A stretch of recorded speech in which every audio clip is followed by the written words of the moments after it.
ਭਾਰਤ ਪਾਕਿਸਤਾਨ ਵਿਚਕਾਰ ਜੰਗਬੰਦੀ ਲਈ ਅਮਰੀਕਾ ਵੱਲੋਂ ਦਿੱਤੀ ਗਈ ਸੀ ਵਪਾਰਕ ਚੇਤਾਵਨੀ। ਅਮਰੀਕੀ ਰਾਸ਼ਟਰਪਤੀ ਡੋਨਾਲਡ ਟਰੰਪ ਦਾ ਬਿਆਨ। ਵਿਰੋਧੀ ਧਿਰ ਦੇ ਨੇਤਾ ਪ੍ਰਤਾਪ ਸਿੰਘ ਬਾਜਵਾ ਵੱਲੋਂ ਪੰਜਾਬ ਵਿੱਚ ਵਿਗੜਦੀ ਕਾਨੂੰਨ ਵਿਵਸਥਾ ਤੇ ਚਰਚਾ ਲਈ ਵਿਧਾਨ ਸਭਾ ਸੈਸ਼ਨ ਨੂੰ ਵਧਾਉਣ ਦੀ ਮੰਗ। ਬਾਦਲ ਦਲ ਵੱਲੋਂ ਸੂਬਾਈ ਇਕਾਈਆਂ ਤੇ ਪਾਰਟੀ ਵਿੰਗਾਂ ਦੇ ਪ੍ਰਧਾਨਾਂ ਦੀ ਨਿਯੁਕਤੀ।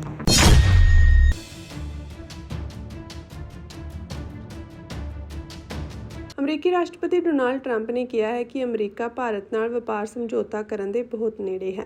ਅਮਰੀਕੀ ਸਦਰ ਨੇ ਕਿਹਾ ਕਿ ਹੁਣ ਅਸੀਂ ਯੂਨਾਈਟਿਡ ਕਿੰਗਡਮ ਅਤੇ ਚੀਨ ਨਾਲ ਸਮਝੌਤਾ ਕੀਤਾ ਹੈ। ਅਸੀਂ ਭਾਰਤ ਨਾਲ ਵੀ ਇੱਕ ਸਮਝੌਤਾ ਕਰਨ ਦੇ ਬਹੁਤ ਨੇੜੇ ਹਾਂ।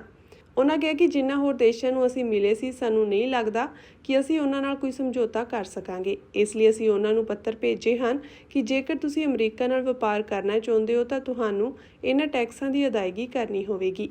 ਅਮਰੀਕੀ ਰਾਸ਼ਟਰਪਤੀ ਨੇ ਟਿੱਪਣੀਆਂ ਅਜਿਹੇ ਮੌਕੇ ਕੀਤੀਆਂ ਹਨ ਜਦੋਂ ਟਰੰਪ ਪ੍ਰਸ਼ਾਸਨ ਨੇ ਸੋਮਵਾਰ ਨੂੰ ਵੱਖ-ਵੱਖ ਦੇਸ਼ਾਂ ਨੂੰ ਪੱਤਰ ਭੇਜੇ ਸਨ, ਜਿਸ ਵਿੱਚ ਉਹਨਾਂ ਦੇਸ਼ਾਂ ਦੇ ਉਤਪਾਦਾਂ ਤੇ ਅਮਰੀਕਾ ਵੱਲੋਂ ਲਗਾਏ ਜਾਣ ਵਾਲੇ ਦਰਾਮਦ ਟੈਕਸਾਂ ਦਾ ਵੇਰਵਾ ਦਿੱਤਾ ਗਿਆ ਸੀ।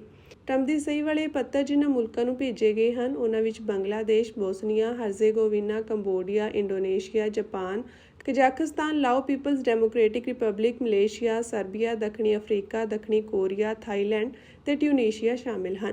ਟਰੰਪ ਨੇ ਕਿਹਾ ਕਿ ਅਸੀਂ ਵੱਖ-ਵੱਖ ਮੁਲਕਾਂ ਨੂੰ ਪੱਤਰ ਭੇਜ ਰਹੇ ਹਾਂ ਕਿ ਉਹਨਾਂ ਨੂੰ ਕਿੰਨੇ ਟੈਕਸ ਦੀ ਅਦਾਇਗੀ ਕਰਨੀ ਹੋਵੇਗੀ। ਟਰੰਪ ਨੇ ਇਹ ਵੀ ਕਿਹਾ ਕਿ ਇਹ ਮੁਲਕ ਅਮਰੀਕਾ ਨੂੰ ਲੁੱਟ ਰਹੇ ਸਨ ਅਤੇ ਸਾਡੇ ਤੋਂ ਇੰਨਾ ਜ਼ਿਆਦਾ ਟੈਕਸ ਵਸੂਲ ਰਹੇ ਸਨ ਕਿ ਜਿਹੜੇ ਪਹਿਲਾਂ ਕਦੇ ਕਿਸੇ ਨੇ ਨਹੀਂ ਦੇਖੇ। ਉਹਨਾਂ ਕਿਹਾ ਕਿ ਸਾਡੇ ਕੋਲ ਕੁਝ ਦੇਸ਼ ਹਨ ਜੋ 200% ਦੀ ਟੈਰਿਫ ਵਸੂਲ ਰਹੇ ਸਨ ਅਤੇ ਕਾਰੋਬਾਰ ਕਰਨਾ ਅਸੰਭਵ ਬਣਾ ਰਹੇ ਸਨ। ਟਰੰਪ ਵਾਈਟ ਹਾਊਸ ਵਿੱਚ ਇਜ਼ਰਾਈਲੀ ਪ੍ਰਧਾਨ ਮੰਤਰੀ ਬੈਂਜਾਮਿਨ ਨੇਤਨਯਾਹੂ ਨਾਲ ਰਾਤ ਦੇ ਭੋਜਨ ਤੋਂ ਪਹਿਲਾਂ ਪੱਤਰਕਾਰਾਂ ਨਾਲ ਗੱਲਬਾਤ ਕਰ ਰਹੇ ਸਨ। ਇਸ ਦੌਰਾਨ ਟਰੰਪ ਨੇ ਮੁੜ ਦਾਅਵਾ ਕੀਤਾ ਕਿ ਉਹਨਾਂ ਨੇ ਭਾਰਤ ਅਤੇ ਪਾਕਿਸਤਾਨ ਵਿਚਕਾਰ ਜੰਗ ਰੋਕਣ ਵਿੱਚ ਅਹਿਮ ਭੂਮਿਕਾ ਨਿਭਾਈ ਸੀ। ਟਰੰਪ ਨੇ ਕਿਹਾ ਕਿ ਉਹਨਾਂ ਦੋਵਾਂ ਮੁਲਕਾਂ ਨੂੰ ਚੇਤਾਵਨੀ ਦਿੱਤੀ ਸੀ ਕਿ ਜੇਕਰ ਉਹ ਲੜਾਈ ਜਾਰੀ ਰੱਖਦੇ ਹਨ ਤਾਂ ਵਾਸ਼ਿੰਗਟਨ ਉਹਨਾਂ ਨਾਲ ਵਪਾਰ ਨਹੀਂ ਕਰੇਗਾ। ਹਰ ਸੈਸ਼ਨ ਵਿੱਚ ਇੱਕ ਗੱਲ ਅਸੀਂ ਸਾਫ਼ ਤੌਰ ਉਹਨਾਂ ਕੋਲ ਮੰਗ ਕਰਦੇ ਰਹੇ ਹਾਂ ਕਿ ਘੱਟ ਤੋਂ ਘੱਟ ਇੱਕ ਦਿਨ ਪੂਰਾ ਲਾਅ ਐਂਡ ਆਰਡਰ ਤੇ ਡਿਸਕਸ ਕਰਨ ਵਾਸਤੇ, ਜੋ ਪੰਜਾਬ ਦੇ law and order the situation ਹੈ ਉਹਦੇ ਬਾਰੇ ਡਿਸਕਸ਼ਨ ਵਾਸਤੇ ਦਿਓ। 3.5 ਸਾਲ ਬੀਤਣ ਦੇ ਬਾਵਜੂਦ ਵੀ ਇੱਕ ਵੀ ਦਿਨ ਕਿਤੇ law and order the discussion. ਇੱਥੇ ਲਾਅ ਐਂਡ ਆਰਡਰ ਦੇ ਵਿੱਚ ਵੱਡੇ ਪੈਮਾਨੇ ਤੇ ਜਿਹੜਾ ਡਰੱਗ ਪੰਜਾਬ ਦੇ ਆਲਮੋਸਟ ਹਰ ਘਰ ਦੇ ਵਿੱਚ ਨੌਜਵਾਨ ਬੱਚਿਆਂ ਦੇ ਜ਼ਰੀਏ ਐਂਟਰ ਕਰ ਚੁੱਕੇ। ਵਿਰੋਧੀ ਧਿਰ ਦੇ ਨੇਤਾ ਪ੍ਰਤਾਪ ਸਿੰਘ ਬਾਜਵਾ ਵੱਲੋਂ ਵਿਧਾਨ ਸਭਾ ਸਪੀਕਰ ਕੁਲਤਾਰ ਸਿੰਘ ਸੰਧਵਾ ਨੂੰ ਇੱਕ ਪੱਤਰ ਲਿਖਿਆ ਗਿਆ ਹੈ। ਪੱਤਰ ਵਿੱਚ ਉਹਨਾਂ ਨੇ ਮਾਣਯੋਗ ਸਪੀਕਰ ਸੰਧਵਾ ਨੂੰ ਪੰਜਾਬ ਦੇ ਚਿੰਤਾਜਨਕ ਕਾਨੂੰਨ ਵਿਵਸਥਾ ਦੇ ਵਿਗੜਦੇ ਹਾਲਾਤਾਂ ਅਤੇ ਸਰਕਾਰ ਦੀ ਲੈਂਡ ਪੂਲਿੰਗ ਨੀਤੀ ਦੇ ਖਤਰਨਾਕ ਪ੍ਰਭਾਵਾਂ ਤੇ ਚਰਚਾ ਕਰਨ ਲਈ ਵਿਧਾਨ ਸਭਾ ਸੈਸ਼ਨ ਨੂੰ ਵਧਾਉਣ ਦੀ ਬੇਨਤੀ ਕੀਤੀ ਹੈ। ਉਹਨਾਂ ਕਿਹਾ ਕਿ ਜਨਤਕ ਚਿੰਤਾ ਦੇ ਜ਼ਰੂਰੀ ਮੁੱਦੇ ਹਨ ਜੋ ਕੇਂਦਰਿਤ ਬਹਿਸ ਦੀ ਮੰਗ ਕਰਦੇ ਹਨ। ਦੱਸ ਦਈਏ ਕਿ ਪੰਜਾਬ ਸਰਕਾਰ ਵੱਲੋਂ 10 ਅਤੇ 11 ਜੁਲਾਈ ਨੂੰ ਵਿਧਾਨ ਸਭਾ ਦਾ ਵਿਸ਼ੇਸ਼ ਸੈਸ਼ਨ ਸੱਦਿਆ ਗਿਆ ਹੈ ਕਿ ਪੰਜਾਬ ਗਵਰਨਮੈਂਟ ਨੇ 2 ਦਿਨ ਦਾ ਇੱਕ ਸਪੈਸ਼ਲ ਸੈਸ਼ਨ ਕੋਈ ਚੰਦ ਲੈਜਿਸਲੇਸ਼ਨਸ ਲੈ ਕੇ ਆਉਣਾ ਚਾਹੁੰਦੇ ਨੇ। ਉਹਨਾਂ ਕਾਰਨ 2 ਦਿਨ ਦਾ ਸੈਸ਼ਨ ਬੁਲਾਇਆ। ਮੈਂ ਅੱਜ ਹੀ ਆਨਰੇਬਲ ਸਪੀਕਰ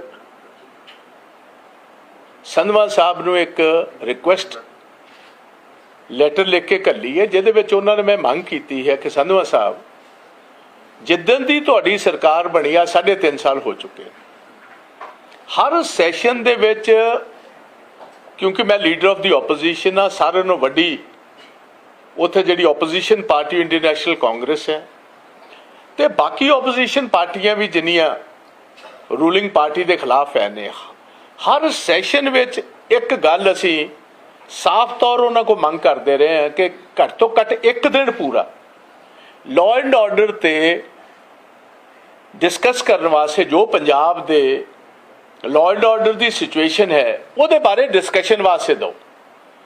ਜਦੋਂ ਵੀ ਬਿਜ਼ਨਸ ਐਡਵਾਈਜ਼ਰੀ ਕਾਉਂਸਲ ਦੀ ਮੀਟਿੰਗ ਹੁੰਦੀ ਰਹੀ ਹੈ, ਹਰ ਦਫਾ ਸਪੀਕਰ ਸਾਹਿਬ ਪ੍ਰੋਮਿਸ ਕਰਦੇ ਰਹੇ ਨੇ ਕਿ ਬਾਜਵਾ ਸਾਹਿਬ, ਮੈਂ ਸਰਕਾਰ ਨਾਲ ਗੱਲ ਕਰਕੇ ਤੁਹਾਨੂੰ ਯਕੀਨ ਦਿਵਾਨਾ ਕਿ ਅਸੀਂ ਤੁਹਾਨੂੰ ਪੂਰਾ ਟਾਈਮ ਬਹਿਸ ਦਾ ਦੇਵਾਂਗੇ। ਬਟ ਅਜੇ ਤੱਕ ਅੱਜ 3.5 ਸਾਲ ਬੀਤਣ ਦੇ ਬਾਵਜੂਦ ਵੀ ਇੱਕ ਵੀ ਦਿਨ ਕਿਤੇ law and order the discussion, ਕਿਉਂਕਿ ਲਾਅ ਐਂਡ ਆਰਡਰ ਨਿਰਾ ਲੋਕਾਂ ਦੀ ਜ਼ਿੰਦਗੀ, ਉਹਨਾਂ ਦੇ ਕਾਰੋਬਾਰ ਨਾਲ ਮਹਿਫੂਜ਼ ਹੀ ਨਹੀਂ। ਇੱਥੇ ਲਾਅ ਐਂਡ ਆਰਡਰ ਦੇ ਵਿੱਚ ਵੱਡੇ ਪੈਮਾਨੇ ਤੇ ਜਿਹੜਾ ਡਰੱਗ ਪੰਜਾਬ ਦੇ ਆਲਮੋਸਟ ਹਰ ਘਰ ਦੇ ਵਿੱਚ ਨੌਜਵਾਨ ਬੱਚਿਆਂ ਦੇ ਜ਼ਰੀਏ ਐਂਟਰ ਕਰ ਚੁੱਕੇ ਆ। ਇੱਕ ਬਹੁਤ ਹੀ ਭਿਆਨਕ ਉਹ ਸ਼ੇਪ ਲੈ ਚੁੱਕੇ ਆ। ਹਰ ਰੋਜ਼ ਤੁਸੀਂ ਵੇਖ ਰਹੇ ਹੋ, ਮੇਰੇ ਕੋਲ ਡਾਟਾ ਹੈ, ਜਿਸ ਡਾਟਾ ਦੇ ਮੁਤਾਬਕ ਪਿਛਲੀਆਂ ਸਾਰੀਆਂ ਸਰਕਾਰਾਂ 'ਚ ਹਰ ਸਾਲ ਤਕਰੀਬਨ ਰਿਪੋਰਟਡ ਜਿਹੜੀਆਂ ਜਾਨਾਂ ਜਾ ਰਹੀਆਂ ਡਰੱਗਸ ਨਾਲ, ਉਹ ਹਰ ਸਾਲ ਡਬਲ ਹੋ ਰਹੀਆਂ ਨੇ। ਬਹੁਤ ਸਾਰੀਆਂ ਤੇ ਅਨਰਿਪੋਰਟਡ ਹੀ ਨੇ, ਕਿਉਂਕਿ ਸੋਸ਼ਲ ਟਾਬੂ ਵੀ ਹੈ। ਬਹੁਤ ਸਾਰੇ ਪਰਿਵਾਰਾਂ ਦੇ ਜੀ ਜਿਹੜੇ ਵਿਚਾਰੇ ਡਰੱਗ ਦਾ ਸ਼ਿਕਾਰ ਹੋ ਜਾਂਦੇ ਨੇ, ਉਹ ਸੁਸਾਇਟੀ ਦੀ ਸਾਹਮਣੇ ਰੱਖਦੇ ਹੋਏ ਕਿ ਸੁਸਾਇਟੀ 'ਚ ਸਾਡੇ ਪਰਿਵਾਰ ਦੀ ਬਦਨਾਮੀ ਹੋਣੀ ਹੈ, ਨੌਜਵਾਨ ਬੱਚੀਆਂ ਦੀਆਂ ਸ਼ਾਦੀਆਂ ਨੇ, ਭੈਣਾਂ ਦੀਆਂ ਸ਼ਾਦੀਆਂ, ਉਹ ਬਹੁਤ ਸਾਰੇ ਇਹਦੇ ਤੇ ਪਰਦਾ ਪਾ ਕੇ ਰੱਖਦੇ ਨੇ। ਬਟ ਜਿਹੜੇ ਰਿਪੋਰਟਡ ਪੁਲਿਸ ਕੇਸਿਸ ਨੇ, ਉਹ ਪਿਛਲੇ ਸਾਲ ਨੂੰ ਇਸ ਸਾਲ ਫੇਰ ਦੂਣੇ ਨੇ। ਇੱਕ ਪਾਸੇ ਕਹਿੰਦੇ ਅਸੀਂ ਜੰਗ ਲੜ ਰਹੇ ਹਾਂ ਜੀ, ਗਰਾਊਂਡ ਦੇ ਉੱਤੇ, ਕਿਉਂਕਿ ਮੈਂ ਵੀ ਆਪਣੇ ਹਲਕੇ ਦੇ ਵਿੱਚ ਅਕਸਰ ਜਾਂਦਾ ਰਹਿਣਾ, ਐਂਡ ਮੈਂ ਬਕਾਇਦਾ ਤੌਰ ਵਿਦ ਕਨਵਿਕਸ਼ਨ ਇਹ ਗੱਲ ਤੁਹਾਨੂੰ ਕਹਿ ਰਿਹਾ as responsible leader of the opposition. ਕਿਸੇ ਪਿੰਡੇ ਚਲੇ ਜਾਓ, ਕਿਸੇ ਕਸਬੇ ਚਲੇ ਜਾਓ, ਕਿਸੇ ਸ਼ਹਿਰ 'ਚ ਚਲੇ ਜਾਓ, ਇੱਕ ਆਨੇ ਦਾ ਵੀ ਇਹ ਜਿਹੜੀ ਪਰਸੈਪਸ਼ਨਲ ਬੈਟਲ ਹੈ, ਜਿਹਦੇ ਤੇ ਕਰੋੜਾਂ ਰੁਪਏ ਨੇ ਲਗਾ ਦਿੱਤੇ ਪ੍ਰੈਸ ਦੇ ਜ਼ਰੀਏ, ਕੋਈ ਇੱਕ ਆਨੇ ਦਾ ਵੀ ਫਰਕ ਹੈ। Ground reality is completely opposite to what the government is trying to portray. Police has completely failed. ਇਸ ਗੱਲ ਕਾਰਨ ਫੇਲ ਹੋਈ ਹੈ ਕਿ ਜਿੰਨੀਆਂ ਇਸ ਟਾਈਮ ਪੋਸਟਿੰਗਸ ਹੋ ਰਹੀਆਂ ਨੇ SHOs ਦੀਆਂ, DSPs ਦੀਆਂ, ਉਹ ਹਲਕਾ ਇੰਚਾਰਜਸ ਤੇ MLAs ਤੇ ਮਿਨਿਸਟਰਸ ਦੇ ਕਹਿਣ ਤੇ ਹੋ ਰਹੀਆਂ ਨੇ। ਪੁਲਿਸ ਦੇ ਬਹੁਤ ਸਾਰੇ ਕਰਮਚਾਰੀ ਜਿਹੜੇ ਨੇ ਡਾਇਰੈਕਟਲੀ ਇਹਨਾਂ ਲੋਕਾਂ ਦੇ ਨਾਲ ਇਨ ਟੱਚ ਨੇ।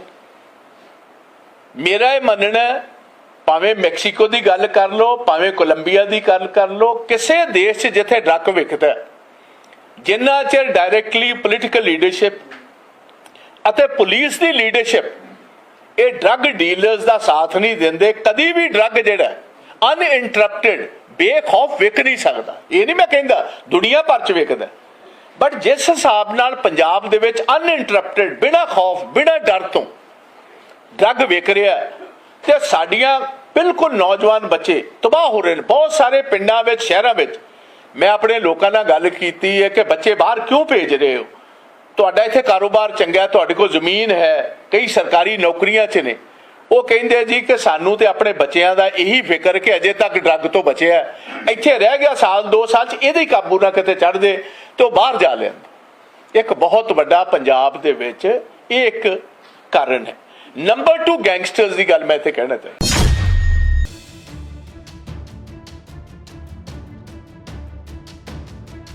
ਸ਼੍ਰੋਮਣੀ ਅਕਾਲੀ ਦਲ ਦੇ ਪ੍ਰਧਾਨ ਸੁਖਬੀਰ ਬਾਦਲ ਨੇ ਪਾਰਟੀ ਦੇ ਅੰਦਰੂਨੀ ਪੁਨਰਗਠਨ ਅਤੇ ਮਜ਼ਬੂਤੀ ਮੁਹਿੰਮ ਦੇ ਹਿੱਸੇ ਵਜੋਂ ਵੱਖ-ਵੱਖ ਸੂਬਾਈ ਇਕਾਈਆਂ ਅਤੇ ਪਾਰਟੀ ਵਿੰਗਾਂ ਵਿੱਚ ਮਹੱਤਵਪੂਰਨ ਸੰਗਠਨਾਤਮਕ ਨਿਯੁਕਤੀਆਂ ਦਾ ਐਲਾਨ ਕੀਤਾ ਹੈ, ਜਿਸ ਵਿੱਚ ਰਾਜਾਂ ਦੇ ਵਿੰਗਾਂ ਦੇ ਪ੍ਰਧਾਨਾਂ ਦੀ ਨਿਯੁਕਤੀ ਕੀਤੀ ਗਈ ਹੈ। ਇਸ ਸੰਬੰਧੀ ਸ਼੍ਰੋਮਣੀ ਅਕਾਲੀ ਦਲ ਦੇ ਸੀਨੀਅਰ ਆਗੂ ਦਲਜੀਤ ਸਿੰਘ ਚੀਮਾ ਨੇ ਜਾਣਕਾਰੀ ਦਿੱਤੀ। ਸ਼੍ਰੋਮਣੀ ਅਕਾਲੀ ਦਲ ਦੇ ਸੀਨੀਅਰ ਆਗੂ ਦਲਜੀਤ ਸਿੰਘ ਚੀਮਾ ਨੇ ਸੋਸ਼ਲ ਮੀਡੀਆ X ਤੇ ਲਿਸਟ ਸਾਂਝੀ ਕੀਤੀ ਹੈ, ਜਿਸ ਮੁਤਾਬਕ ਪਰਮਜੀਤ ਸਿੰਘ ਸਰਨਾ ਨੂੰ ਸ਼੍ਰੋਮਣੀ ਅਕਾਲੀ ਦਲ ਦੀ ਦਿੱਲੀ ਸੂਬਾ ਇਕਾਈ ਦਾ ਪ੍ਰਧਾਨ ਨਿਯੁਕਤ ਕੀਤਾ ਗਿਆ ਹੈ। ਦਲਜੀਤ ਸਿੰਘ ਭਿੰਡਰ ਹਿਮਾਚਲ ਪ੍ਰਦੇਸ਼ ਸੂਬਾ ਇਕਾਈ ਦੇ ਪ੍ਰਧਾਨ ਵਜੋਂ ਅਹੁਦਾ ਸੰਭਾਲਣਗੇ। ਸੀਨੀਅਰ ਆਗੂ ਗੁਲਜ਼ਾਰ ਸਿੰਘ ਰਣੀਕੇ ਨੂੰ ਪਾਰਟੀ ਦੇ ਅਨੁਸੂਚਿਤ ਜਾਤੀਆਂ ਵਿੰਗ ਦੀ ਅਗਵਾਈ ਕਰਨ ਦੀ ਜ਼ਿੰਮੇਵਾਰੀ ਸੌਂਪੀ ਗਈ ਹੈ, ਜਦਕਿ ਹੀਰਾ ਸਿੰਘ ਗਾਬੜੀਆ ਨੂੰ ਪਾਰਟੀ ਦੇ ਪਛੜੇ ਵਰਗ ਵਿੰਗ ਦਾ ਪ੍ਰਧਾਨ ਨਿਯੁਕਤ ਕੀਤਾ ਗਿਆ ਹੈ। ਇਸ ਤੋਂ ਇਲਾਵਾ ਅਕਾਲੀ ਦਲ ਦੇ ਪ੍ਰਧਾਨ ਸੁਖਬੀਰ ਬਾਦਲ ਵੱਲੋਂ ਪਾਰਟੀ ਦੇ ਨਵੇਂ ਸੀਨੀਅਰ ਮੀਤ ਪ੍ਰਧਾਨ ਦਾ ਐਲਾਨ ਕਰ ਦਿੱਤਾ ਗਿਆ ਹੈ। ਸੁਖਬੀਰ ਬਾਦਲ ਨੇ ਸਿਕੰਦਰ ਸਿੰਘ ਮਲੂਕਾ, ਜਨਮੇਜਾ ਸਿੰਘ ਸੇਖੋਂ, ਡਾਕਟਰ ਦਲਜੀਤ ਸਿੰਘ ਚੀਮਾ ਤੇ ਵਿਕਰਮ ਸਿੰਘ ਮਜੀਠੀਆ ਸਮੇਤ 15 ਸੀਨੀਅਰ ਆਗੂਆਂ ਨੂੰ ਜ਼ਿੰਮੇਵਾਰੀਆਂ ਸੌਂਪੀਆਂ ਹਨ। ਅਮਰੀਕਾ ਵਿੱਚ ਇੱਕ ਵਾਰ ਫਿਰ ਗੋਲੀਬਾਰੀ ਦੀ ਘਟਨਾ ਵਾਪਰੀ ਹੈ। ਇਸ ਵਾਰ ਗੋਲੀਬਾਰੀ ਦੀ ਘਟਨਾ ਅਮਰੀਕਾ ਦੇ ਦੱਖਣੀ ਫਿਲਾਡੈਲਫੀਆ ਦੇ ਇੱਕ ਇਲਾਕੇ ਵਿੱਚ ਵਾਪਰੀ ਹੈ। ਇਸ ਗੋਲੀਬਾਰੀ ਦੀ ਘਟਨਾ ਵਿੱਚ 3 ਲੋਕਾਂ ਦੀ ਮੌਤ ਹੋ ਗਈ ਅਤੇ 10 ਹੋਰ ਜ਼ਖਮੀ ਹੋਏ ਹਨ। ਇਸ ਘਟਨਾ ਤੋਂ ਬਾਅਦ ਜ਼ਖਮੀਆਂ ਨੂੰ ਹਸਪਤਾਲ ਵਿੱਚ ਦਾਖਲ ਕਰਵਾਇਆ ਗਿਆ ਹੈ। ਇਨ੍ਹਾਂ ਜ਼ਖਮੀਆਂ ਵਿੱਚ 2 ਨਾਬਾਲਗ ਵੀ ਸ਼ਾਮਿਲ ਹਨ। ਫਿਲਾਡੈਲਫੀਆ ਪੁਲਿਸ ਕਮਿਸ਼ਨਰ ਨੇ ਕਿਹਾ ਕਿ ਇਸ ਸਬੰਧ ਵਿੱਚ ਇੱਕ ਵਿਅਕਤੀ ਨੂੰ ਹਿਰਾਸਤ ਵਿੱਚ ਲੈ ਲਿਆ ਗਿਆ ਹੈ ਅਤੇ ਉਸ ਤੋਂ ਇੱਕ ਹਥਿਆਰ ਬਰਾਮਦ ਕੀਤਾ ਗਿਆ ਹੈ। ਉਹਨਾਂ ਦੱਸਿਆ ਕਿ ਗੋਲੀਬਾਰੀ ਦੀ ਇਹ ਘਟਨਾ ਗ੍ਰੇਜ਼ ਫੈਰੀ ਦੇ ਇੱਕ ਰਿਹਾਇਸ਼ੀ ਇਲਾਕੇ ਵਿੱਚ ਵਾਪਰੀ। ਇਹ ਘਟਨਾ ਰਾਤ 1 ਵਜੇ ਦੇ ਕਰੀਬ ਵਾਪਰੀ। ਹਾਲਾਂਕਿ ਉਸ ਸਮੇਂ ਵੀ ਬਹੁਤ ਸਾਰੇ ਲੋਕ ਉੱਥੇ ਮੌਜੂਦ ਸਨ। ਪੁਲਿਸ ਨੇ ਕਿਹਾ ਕਿ ਇਸ ਸਬੰਧ ਵਿੱਚ ਜਿਸ ਵਿਅਕਤੀ ਨੂੰ ਹਿਰਾਸਤ ਵਿੱਚ ਲਿਆ ਗਿਆ ਹੈ ਉਸ ਤੋਂ ਪੁੱਛਗਿੱਛ ਕੀਤੀ ਜਾ ਰਹੀ ਹੈ। ਪੁਲਿਸ ਕਮਿਸ਼ਨਰ ਨੇ ਕਿਹਾ ਕਿ ਪੁਲਿਸ ਨੇ ਸ਼ਨੀਚਰਵਾਰ ਦੇਰ ਰਾਤ ਤੋਂ ਐਤਵਾਰ ਸਵੇਰ ਤੱਕ ਉਸ ਇਲਾਕੇ ਵਿੱਚ ਕਾਰਵਾਈ ਕੀਤੀ ਸੀ ਅਤੇ ਕੁਝ ਗ੍ਰਿਫਤਾਰੀਆਂ ਵੀ ਕੀਤੀਆਂ ਗਈਆਂ ਸਨ। ਇਹ ਪਤਾ ਨਹੀਂ ਲੱਗ ਸਕਿਆ ਕਿ ਗੋਲੀਬਾਰੀ ਪਿੱਛੇ ਕੀ ਕਾਰਨ ਸਨ। SYL ਮੀਟਿੰਗ ਤੇ ਭੁਪਿੰਦਰ ਹੁੱਡਾ ਦਾ ਬਿਆਨ ਸਾਹਮਣੇ ਆਇਆ ਹੈ। ਹੁੱਡਾ ਨੇ ਕਿਹਾ ਕਿ ਸੁਪਰੀਮ ਕੋਰਟ ਪਹਿਲਾਂ ਹੀ ਹਰਿਆਣਾ ਦੇ ਹੱਕ ਵਿੱਚ ਆਪਣਾ ਫੈਸਲਾ ਦੇ ਚੁੱਕਿਆ ਹੈ। ਤਤਕਾਲੀ ਮੁੱਖ ਮੰਤਰੀ ਸੈਣੀ ਨੇ ਵਿਧਾਨ ਸਭਾ ਵਿੱਚ ਕਿਹਾ ਸੀ ਕਿ ਅਸੀਂ ਅਦਾਲਤ ਵਿੱਚ ਜਾਵਾਂਗੇ। ਜੇਕਰ ਕੇਂਦਰ ਅਤੇ ਹਰਿਆਣਾ ਵਿੱਚ ਭਾਜਪਾ ਦੀ ਸਰਕਾਰ ਹੈ ਤਾਂ ਕੀ ਸਮੱਸਿਆ ਹੈ? ਹਰਿਆਣਾ ਸਰਕਾਰ ਨੂੰ ਅਦਾਲਤ ਦੀ ਉਲੰਘਣਾ ਦੇ ਹੁਕਮਾਂ ਵਿਰੁੱਧ ਸੁਪਰੀਮ ਕੋਰਟ ਜਾਣਾ ਚਾਹੀਦਾ ਹੈ।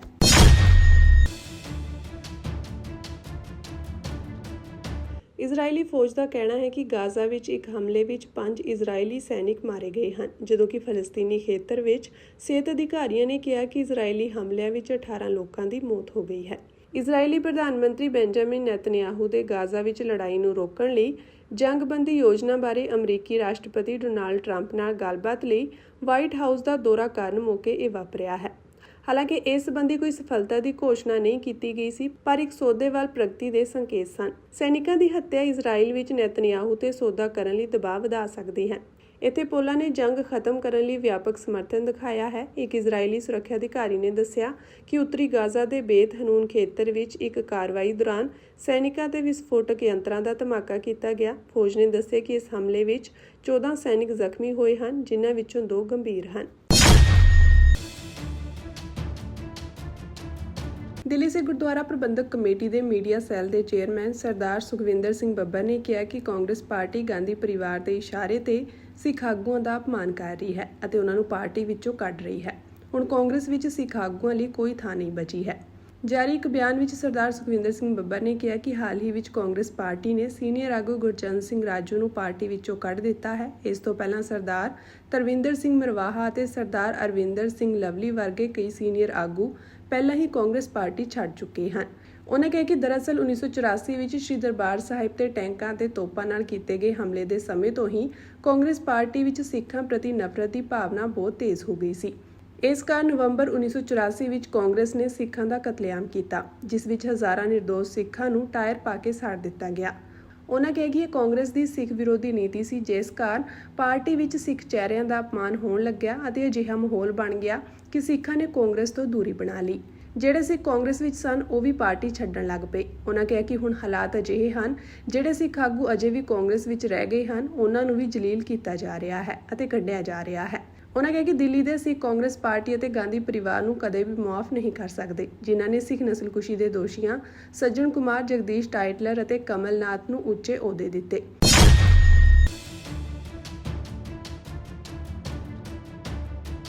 ਦਿੱਲੀ ਦੀ ਇੱਕ ਅਦਾਲਤ ਨੇ 1984 ਦੇ ਸਿੱਖ ਕਤਲੇਆਮ ਦੌਰਾਨ ਰਾਜਧਾਨੀ ਦੇ ਜਨਕਪੁਰੀ ਅਤੇ ਵਿਕਾਸਪੁਰੀ ਇਲਾਕਿਆਂ ਵਿੱਚ ਹੋਈ ਹਿੰਸਾ ਦੇ ਮਾਮਲੇ ਵਿੱਚ ਸਾਬਕਾ ਕਾਂਗਰਸੀ ਸੰਸਦ ਮੈਂਬਰ ਸੱਜਣ ਕੁਮਾਰ ਦੇ ਬਿਆਨ ਦਰਜ ਕੀਤੇ ਹਨ। ਵਿਸ਼ੇਸ਼ ਜੱਜ DIG ਵਿਨੈ ਸਿੰਘ ਨੇ ਕੁਮਾਰ ਦੇ ਬਿਆਨ ਦਰਜ ਕੀਤੇ। ਇਸ ਮੌਕੇ ਕਾਂਗਰਸੀ ਆਗੂ ਨੇ ਖੁਦ ਨੂੰ ਬੇਕਸੂਰ ਕਰਾਰ ਦਿੰਦਿਆਂ ਕਿਹਾ ਕਿ ਉਸ ਖਿਲਾਫ ਕੋਈ ਸਬੂਤ ਨਹੀਂ ਹੈ। ਮਾਮਲੇ ਦਾ ਮੁਲਜ਼ਮ ਸੱਜਣ ਕੁਮਾਰ ਨਿੱਜੀ ਤੌਰ ਤੇ ਅਦਾਲਤ ਵਿੱਚ ਪੇਸ਼ ਹੋਇਆ, ਜਿਸ ਨੇ ਦਾਅਵਾ ਕੀਤਾ ਕਿ ਮਾਮਲੇ ਦੀ ਨਿਰਪੱਖ ਜਾਂਚ ਨਹੀਂ ਕੀਤੀ ਗਈ ਅਤੇ ਉਸ ਨੂੰ ਬੇਬੁਨਿਆਦ ਦੋਸ਼ਾਂ ਨਾਲ ਫਸਾਇਆ ਜਾ ਰਿਹਾ ਹੈ। ਉਸ ਨੇ ਕਿਹਾ ਕਿ ਕਿਸੇ ਵੀ ਗਵਾਹ ਨੇ ਮੇਰਾ ਨਾਮ ਨਹੀਂ ਲਿਆ, ਦਹਾਕਿਆਂ ਬਾਅਦ ਮੇਰਾ ਨਾਮ ਲਿਆ ਗਿਆ। ਮੇਰੇ ਵਿਰੁੱਧ ਕੇਸ ਝੂਠਾ ਅਤੇ ਸਿਆਸੀ ਤੌਰ ਤੇ ਪ੍ਰੇਰਿਤ ਹੈ। ਇਸ ਪਿੱਛੋਂ ਅਦਾਲਤ ਨੇ ਮਾਮਲੇ ਦੀ ਸੁਣਵਾਈ 29 ਜੁਲਾਈ ਤੇ ਪਾ ਦਿੱਤੀ ਹੈ। ਦੱਸ ਦਈਏ ਕਿ ਫਰਵਰੀ 2015 ਵਿੱਚ ਇੱਕ ਵਿਸ਼ੇਸ਼ ਜਾਂਚ ਟੀਮ ਨੇ ਸਿੱਖ ਕਤਲੇਆਮ ਦੌਰਾਨ ਹੋਈ ਹਿੰਸਾ ਦੀਆਂ ਸ਼ਿਕਾਇਤਾਂ ਦੇ ਆਧਾਰ ਤੇ ਸੱਜਣ ਕੁਮਾਰ ਵਿਰੁੱਧ 2 FIR ਦਰਜ ਕੀਤੀਆਂ ਸਨ।